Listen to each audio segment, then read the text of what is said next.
When you get to a place where you want to know what wisdom is and you want to feel it and have wisdom kind of express itself through you, this is the first stage that you go through. It's what's usually titled as the call. That something about you roars or whispers, sometimes quietly, sometimes loudly, that your life is incomplete in a variety of different ways. Now, usually when you get a call comes with a great amount of questions. And you try to go back in time and kind of figure out what the answers are by your life experiences. But this no longer works. I don't know if you've looked at the later stages of the life of Leo Tolstoy, the great Russian novelist. You know, when he was 20, he began to ask some very, very difficult questions. Like, why am I here? What the hell am I doing? What's right? What's wrong? What's God? What's wisdom? And these questions are very, very difficult on the shoulders of a 20-year-old. I mean, 20-year-olds today, very difficult. 20-year-olds 50 years ago, very easy, because people were made differently. And because when you ask difficult questions, you have a lot of intense emotions that are, for the most part, very painful to carry, you try to put them aside, push them under the rug. As long as you don't see, you don't feel. As long as you don't feel, you don't think. And as long as you don't feel and you don't think, you can just have a good time with yourself and with life and your friends and, so on and so forth. Then 25 came about, and Tolstoy had a bit more difficulty, removing himself from these questions. These questions popped up in his head or soul more often. And so the more he began to ask these questions, the less fun life became. By the time he was 40, it was not possible to turn the other way. The questions were relentless. And so what he did, he began to have his breakfast, lunch, and dinners with his servants. That all of a sudden I say, yes, I may have $1 million in my bank account, but on a human level, Kevin and I are very much the same. And that's devastating for someone who is rich. And that's what Tolstoy felt. And he went through this great depression. Because, see, right now, if you ask me who I am, I'll tell you my name is Amir. I have these degrees. This is how I identify myself. When that identity crumbles, falls apart, I begin to question who am I and what am I. And every call brings up this thing called the search. You go on this quest to figure out who and what you are. But if, for example, you wanted to know where you can get the dialogues of Plato, you can go on Amazon, you can go to Google, you can go to Berkeley, you walk the streets of Berkeley, ask anyone there, do you know where I can find Plato? They say, yeah, the library's over there, okay?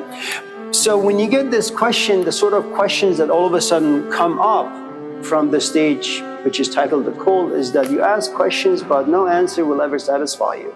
It's kind of like the story of the Buddha who goes to his dad and says, for the first time, I've realized that I too will get old very much like you. So when I do get old, when all these new questions come up, how should I deal with them? And the father doesn't know. And the moment you realize that you're asking difficult questions and people have no answers for you, what happens is your relationship with them becomes contaminated. You don't feel as close. They're your father, you still love them, but he is insufficient for where you are. Now you go on this quest, and you may not see him for 5, 10, 15, 20 years, because you're looking for a different parent now. He was your physical father. He gave you some food, he gave you some clothes, a roof over your head. But the truth is now you have intellectual questions, you have emotional questions, you have spiritual questions, and your father is far too incompetent, and rightly so. Parents are not usually in the business of giving answers to their kids. They're there to just feed their belly and make sure they don't have boyfriends or get tattoos when the time is not yet right. Now, the problem when you realize that nobody has any answers for you, you go to the third stage, which is called the struggle. And the reason why struggle happens is because things are just difficult. You struggle to make the relationship work. It's no longer as easy. So remember, whenever you struggle, it means that you're going to be around emotions like frustration, anxiety, confusion, dread, homelessness, anger, because struggle means effort. You make an effort because you want to accomplish something. And especially in America, American psyche, things are done very, very quickly and fast. You say, okay, I have a question, maybe I can resolve it in like 5 minutes. And 5 minutes turns into 5 hours, and 5 days, and 5 months, and then 5 years, and then 50 years. And that's going to create emotions about you that you're not familiar with, and you're going to go nuts. Now, when you don't find answers to your struggle, what happens is after a while you get really, really sad, and i.e. you get depressed. And depression is this dark hole. You just get sucked into it, and there are no ropes, there are no ladders. You can't climb out by yourself. When you lose someone, or when you lose something, when you lose an answer, in other words, when an answer no longer brings meaning to you, you become sad. If the emotion of sadness is prolonged, if it continues, then you go into a grieving mode. And no one knows how long someone is going to be sad for. No one knows how long your grieving process is going to last. That really depends on how intimate you were, say, with your father before he passed, how often you fought. Now, even if you were very, very, very close to your father, temperamentally it may be that you just are wired to get over you don't forget the passing of your father, you don't get over sadness, but you don't become hopeless. You don't get really, really depressed where you're in the hole and you won't come out for 2, 3, 4, 5, 6, 10 years.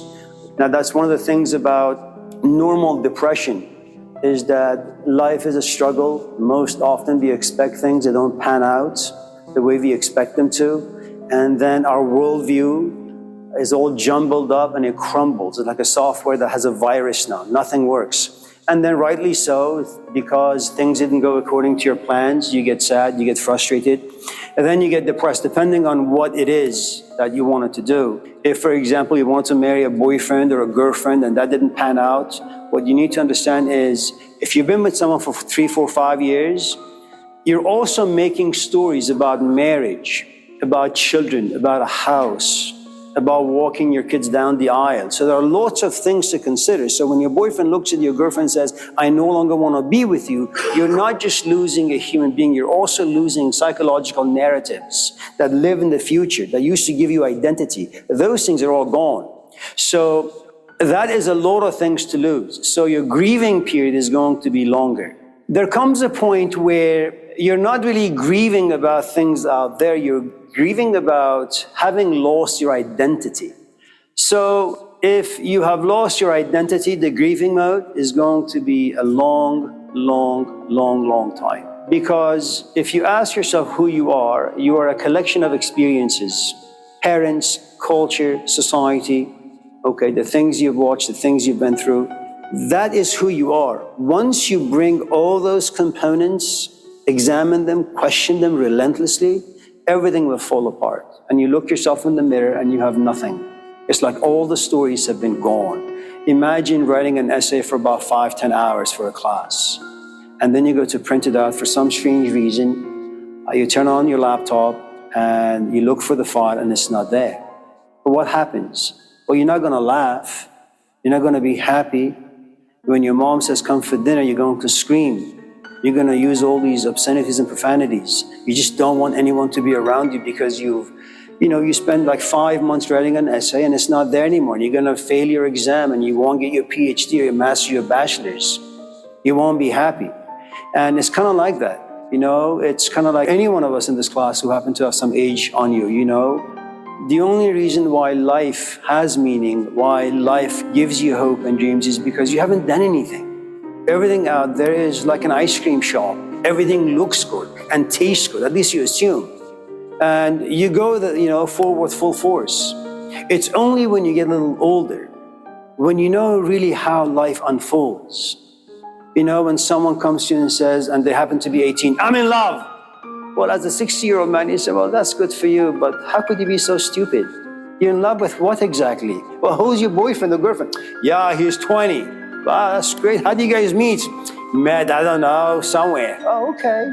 Oh, does he go to school? No, he does yoga. Now, as a 60-year-old, you know that life is about politics. You need a roof over your head. You need financial stability.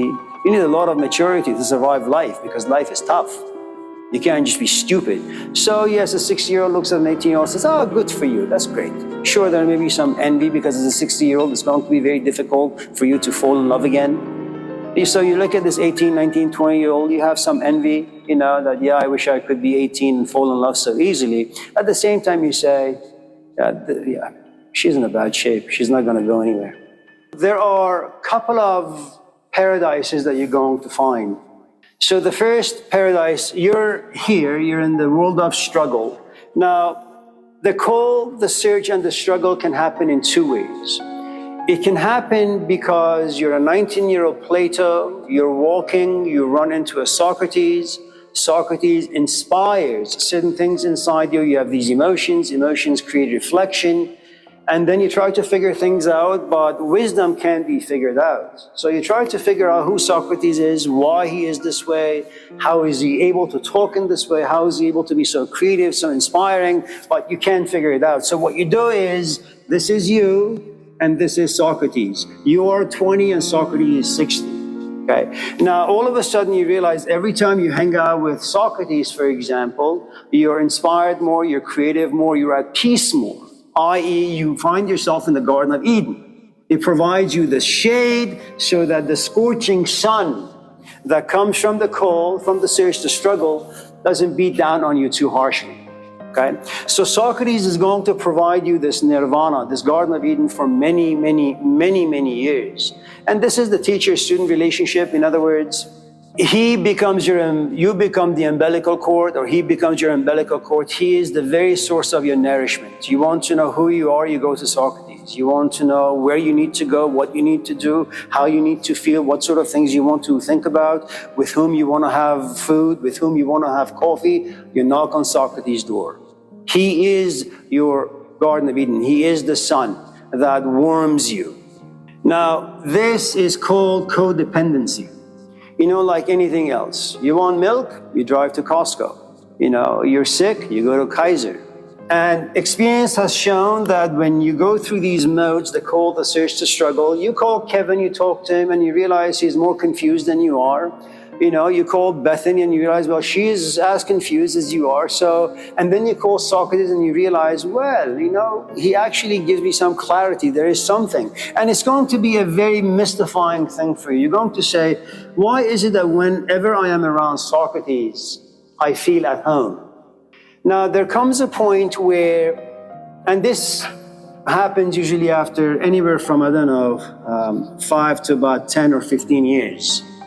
Some people are very, very lucky because it lasts a lifetime for them. Some people are not as lucky. So there comes a point after like 5 or 6 or 10 years, one day you go to Socrates' house, very much like what you've been doing for the past 10 years. You knock on his door, assuming that today is going to be like yesterday.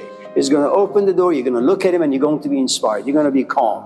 And you look at him and you say, yeah, you know, I like Socrates. We have a great relationship, but for some strange reason, he's not doing it for me anymore.